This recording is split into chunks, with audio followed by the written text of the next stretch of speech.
Hola, ¿cómo estás? Bienvenido, bienvenida a un nuevo resumen de la lección de Escuela Sabática Joven. Nos dimos un break de un trimestre y creo que nos lo merecíamos, pero aquí estamos. Gracias a cada uno de los que se comunicó o dejaba su comentario en algún video del canal o me buscaba a través de las redes sociales para decirme, che, ¿cuándo vuelven con el resumen? Bueno, estamos de nuevo con un tema muy interesante. Vamos a estar hablando de 3 mensajes cósmicos.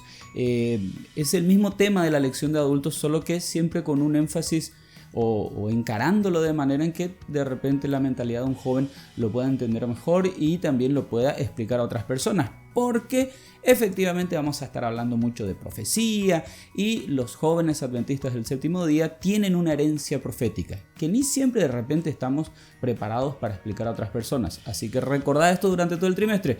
Esta lección es para vos, sí, pero también para capacitarte para que puedas hablar con otros y explicarles, bueno, ¿qué significa adventista? ¿Qué es esta onda del remanente? ¿Qué significan las 2300 tardes y mañanas?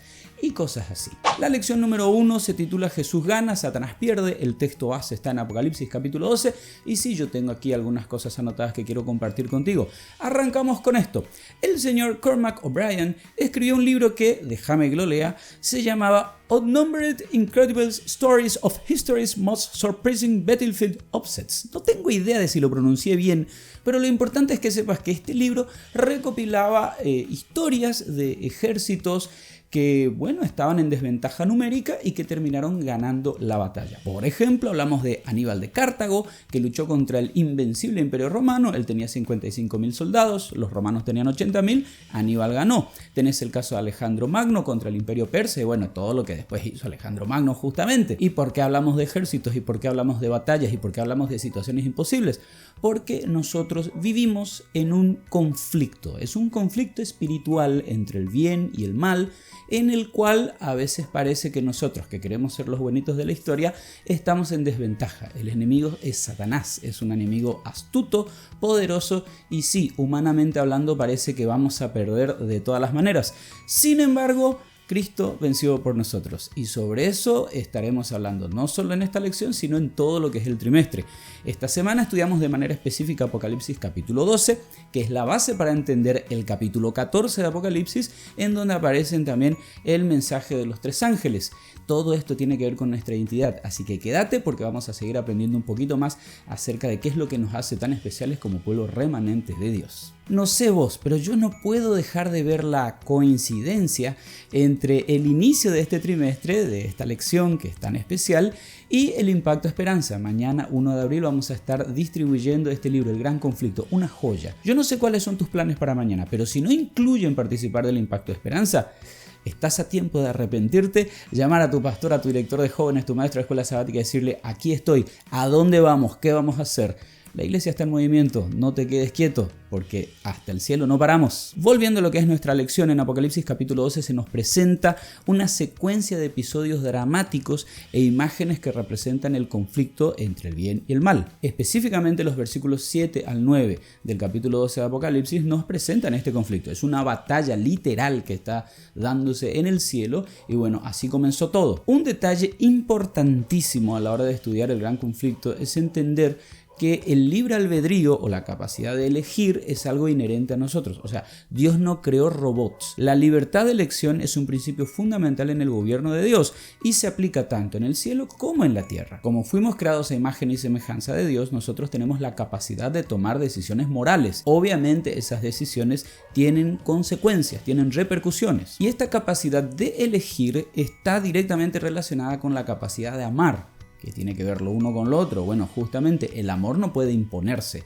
Si vas a amar a alguien, tenés que decidir amar a esa persona. Y bueno, eso es lo que Dios quiere que hagamos finalmente, que nosotros tomemos una decisión. Si decimos que el amor es una expresión del libre albedrío, entonces necesariamente nos remontamos al inicio de los tiempos y allí en el cielo vemos que, como vimos ahí en Apocalipsis capítulo 12, cada ángel tuvo que tomar una decisión. O sea, ¿soy leal a Dios o soy leal a mi orgullo, a mi egoísmo o lo que sea, a Lucifer? Y así como los ángeles tuvieron que tomar decisiones que tendrían consecuencias eternas, el libro de Apocalipsis nos presenta este panorama. Nosotros también debemos tomar decisiones. Ya Jesús dijo en Lucas capítulo 11 versículo 23 que no existe la neutralidad cuando hablamos de este gran conflicto entre el bien y el mal. Y así como los ángeles escogieron su bando, sea Dios, sea Lucifer, nosotros, vos y yo, también tendremos que hacer lo mismo. Así que la gran pregunta es esta: ¿quién tendrá nuestra lealtad, nuestra adoración y nuestra obediencia? Esa fue la pregunta siempre. Lo único es que nosotros, al hablar del Apocalipsis, hablamos de una crisis final. Vamos a estudiar bastante sobre esto este trimestre. Y bueno, todos nosotros vamos a estar enfrentados a esta pregunta, pero de manera un poquito más dramática quizás. La buena noticia que presenta Apocalipsis es que Cristo ya venció en este conflicto. Es decir, como que hay una ventaja. Nosotros sabemos quién ganó el conflicto,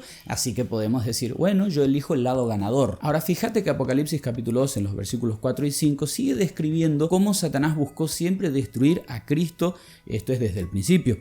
Siempre falló. Por ejemplo, cuando Jesús nació, él intentó a través de Herodes asesinar a Jesús. Bueno, el ángel le avisó a José, a María, y se fueron a Egipto, huyeron. Después en el desierto de la tentación, el mismo Satanás fue y lo tentó. En la cruz, teniendo todavía la posibilidad de Jesús decir, ¿saben qué? No me gusta esto, me vuelvo al cielo. Él decidió demostrar al mundo el tamaño del amor de Dios. O sea, alguien que no merecía morir, ahora muere por gente que sí merece morir. Y en Apocalipsis capítulo 12, versículo 5, justamente se nos presenta esto del cetro, ¿no? Este cetro de hierro. El cetro da siempre la idea de gobierno, y como es de hierro aquí, es un gobierno inquebrantable, o un reino inquebrantable, todopoderoso e invencible. Ese es el reino que establece Jesús. Jesús venció a Satanás en su vida, en su muerte y en su resurrección. La victoria de Cristo ya está completa, pero la batalla continúa, y ahora, Jesús ya hizo su parte, ahora vos y yo tenemos que hacer la nuestra. Por eso, si aceptamos a Jesús por fe, su victoria es nuestra. Y de esto te habla Pablo en Filipenses capítulo 3, versículo 9. Así que fíjate esto. O sea, cuando hablas de Apocalipsis, quizás puede ser que quieras pensar mucho en las plagas y en las cosas feas, ¿no? Pero fíjate en la buena noticia: Jesús venció. Vos y yo podemos reclamar esa victoria. Cuando hablamos de profecías bíblicas, en la Biblia justamente se repiten algunos datos, y eso nos da la idea de que diferentes libros bíblicos hablan sobre el mismo tema, así que tenemos que relacionar estos textos para entender lo que el autor o los autores querían decirnos, finalmente lo que Dios quería decirnos. Por ejemplo, en Apocalipsis capítulo 12, versículo 6, aparecen estos 1260 días. Esto es un paralelismo con el tiempos y la mitad de un tiempo que aparece en Apocalipsis capítulo 12, versículo 14. Este mismo periodo aparece en Daniel capítulo 7, versículo 25, en Apocalipsis capítulo 11, versículos 2 y 3, y en Apocalipsis capítulo 13, versículo 5. El contexto es el de símbolos proféticos. Te doy un ejemplo. En ese mismo contexto aparece una mujer que se le dan alas de águila. No es que le brotaron alas a la mujer y salió volando. No, estamos hablando de símbolos proféticos que buscan sí transmitirnos una idea o una verdad literal. Tenemos que conocer el símbolo para de esa manera buscar su significado y allí entender qué es lo que la profecía quiere decirnos. Cuando hablamos de tiempo, tenemos este principio llamado día por año. Aparece, por ejemplo, en Números 14, versículo 34, en Ezequiel capítulo 4, versículos 4 al 6, y básicamente es lo siguiente, ¿no? Cada día profético equivale a un año literal. Así que si hablamos de 1260 días, estamos hablando de 1260 años literales. Es por eso que los teólogos historicistas a lo largo de la historia han entendido que Apocalipsis capítulo 11, versículo 2, donde aparecen los 1260 años, se refiere a esa misma cantidad de años literales y comienzan en el 538 después de Cristo, extendiéndose hasta 1798 después de Cristo. Seguramente en otro momento vamos a profundizar un poquito más acerca de qué es lo que pasa en este periodo. Pero básicamente lo que pasó es que una iglesia corrupta se unió a un estado corrupto y persiguió, de hecho a veces incluso hasta condenó a muerte a los fieles servidores o seguidores de nuestro Señor Jesucristo, aquellos que querían aferrarse a la palabra de Dios y cumplir lo que dice la palabra antes que hacer caso a tradiciones religiosas e ideas que ni siquiera estaban en la Biblia. Al final de la oscuridad de la Edad Media, ya por 1517, surge lo que es el movimiento de la Reforma, y allí es donde hombres y mujeres se encontraron frente a la disyuntiva: si seguirían siendo fieles a la sola Escritura, a la palabra de Dios, o harían caso a lo que decían los sacerdotes, los prelados, y se perderían. Finalmente la verdad triunfó y el pueblo de Dios surgió allí. Dios pudo decir, aquí tengo un pueblo fiel realmente que quiere hacer mi voluntad. Ahora, en medio de todo este contexto de persecución que puede darnos hasta la idea de una historia tétrica, tenebrosa, aparecen algunas frases bien interesantes allí en Apocalipsis capítulo 12, específicamente en el versículo 6. Dice que Dios le había preparado lugar a la mujer. La mujer simboliza la iglesia. En el versículo 14 dice que a la mujer se le dio de comer, o sea, Esta iglesia es sustentada, es cierto que huye, pero Dios hace provisión para sustentarla. Y en el versículo 16 dice que incluso la tierra ayudó a la mujer. Es decir, en los momentos de peor persecución, Dios hizo provisión para su iglesia. En la crisis final que vamos a enfrentar vos y yo, que formamos parte de esta última generación de la historia, va a pasar más o menos lo mismo. Es cierto, vamos a pasar por un periodo de prueba, un periodo de crisis intensa, pero en todo momento el Señor va a estar cuidando a su iglesia. Ahora acá yo quería leerte algo que está en el folleto, me encantó esta descripción, entonces digo, vamos a leerlo así como está. El diablo ha estado en guerra con Cristo desde su rebelión en el cielo, eso aparece en Apocalipsis capítulo 12 versículo 7. El propósito de Satanás desde entonces y hasta ahora es obtener el control del universo. Eso está en Isaías capítulo 14 versículos 12 al 14. El centro de su atención en los días finales de la historia es el pueblo de Dios. Apocalipsis capítulo 12 versículo 17 nos dice sin lugar a dudas que el dragón, es decir Satanás, se enojó contra la mujer, es decir la iglesia, y fue a hacer guerra contra el resto de su descendencia. Y esta expresión, el resto de su descendencia, es traducida en otras versiones como el remanente.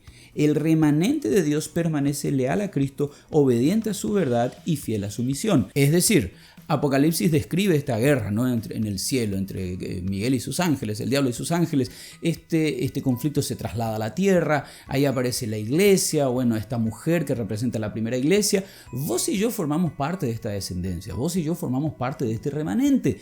Entonces, si Cristo pasó por situaciones difíciles, su iglesia pasó por situaciones difíciles, ¿por qué vos y yo no vamos a pasar por situaciones difíciles? Satanás no pudo destruir a Cristo, sin embargo, intentará por todos los medios destruir lo que Dios más quiere sobre esta tierra, que es su iglesia, es decir, a vos y a mí. La última guerra del planeta no tiene que ver con conflictos entre países, tiene que ver con este conflicto entre el bien y el mal.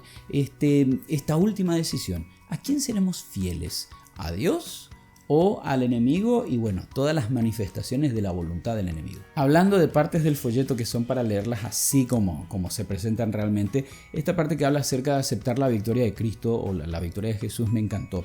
Tal y como lo presenta la Biblia, Jesús nunca ha perdido una batalla contra Satanás. Él es el poderoso conquistador, el vencedor sobre los poderes del mal. Con todo, una cosa es creer que Jesús salió victorioso en las tentaciones y otra cosa muy distinta es creer que la victoria de Cristo también puede ser mi victoria. La batalla aún se libra en la tierra. Satanás ha perdido, punto, finish, caput. No existe nada que podamos decir sobre esto. Satanás perdió y es más, Satanás sabe que perdió. Es por eso que él está como un león rugiente buscando a quien devorar. Ahora fíjate lo que dice aquí. Algunos cristianos viven en una frustrante derrota. Esperan la victoria sobre alguna actitud o hábito, pero nunca entienden la realidad de la victoria de Cristo en su propia vida. 7 veces en el libro de Apocalipsis se usa la expresión los que salgan vencedores. En Apocalipsis capítulo 12 versículo 11 hay una vez más que aparece esta idea. El término vencedores en el texto original, en griego koiné, como fue escrito el Apocalipsis, es nikao. Es interesante porque esta palabra se puede traducir como conquistar, prevalecer, triunfar o salir victorioso. Y Apocalipsis capítulo 12 versículo 11 afirma que es posible vencer mediante la sangre de Cristo Jesús. Es decir, sí, la batalla continúa, sí, seguimos nosotros haciendo nuestra parte, pero la victoria ya es segura. Lo único que tenemos que hacer es reclamarla. Es decir, vamos a profundizar más en esto a lo largo del trimestre, pero ya quisiera que termines esta semana recordando que la sangre de Cristo lava cualquier pecado que le confieses, y así como Él venció, vos también podés vencer en esta batalla. Ahora, ¿cuáles son tus batallas particulares, personales? ¿Qué es lo que te está haciendo sentirte tan mal? ¿Te sentís un trapo de piso? ¿Pensás que Satanás está haciendo contigo lo que quiera? Mira, toma eso, anda ya a tu lugar secreto donde orás, arrodillate, sí Señor, este es mi problema. Y tu palabra promete la victoria para tus hijos. Yo soy tu hijo, yo soy tu hija, quiero esa victoria, Señor. Y yo te puedo asegurar que Dios va a hacer grandes milagros en tu vida. Para terminar el resumen de esta semana, obviamente vamos a leer algo que Elena de White escribió específicamente esta vuelta en Patriarcas y Profetas, páginas 13 y 14. Yo te voy a leer solo un segmento. Dice, siendo la ley del amor el fundamento del gobierno de Dios, la felicidad de todos los seres inteligentes depende de su perfecto acuerdo con los grandes principios de justicia. Dios desea de todas sus criaturas el servicio por amor, servicio que brota de un aprecio de su carácter. No haya placer en una obediencia forzada y a todos otorga libre albedrío para que puedan rendirle un servicio voluntario. yo quiero animarte a que durante este trimestre puedas acercarte al estudio de la lección y al estudio de Apocalipsis y al estudio de los 3 mensajes angélicos con esta idea. Dios es amor. Y es cierto que Él tiene una ley, pero esta ley es simplemente para reflejar su carácter. Es cierto que Él tiene algunos principios que le gustaría que vos y yo cumplamos, pero en ningún momento existe autoritarismo. En ningún momento Él te va a obligar a que lo ames, por más que Él podría hacer así y podría lograrlo. Él respeta tu individualidad. Ahora, vos y yo sabemos la gran diferencia que hay entre la voluntad de Dios y los resultados del pecado. ¿Por qué seguimos eligiendo el pecado? ¿No te parece una pregunta interesante? ¿Qué te parece si en oración reflexionas sobre esa pregunta, buscas una respuesta y por sobre todo buscas cambios en tu vida? Que Dios te bendiga, que tengas un excelente día. Mañana Impacto Esperanza, no lo olvides. Que Dios te bendiga y nos vemos la semana que viene.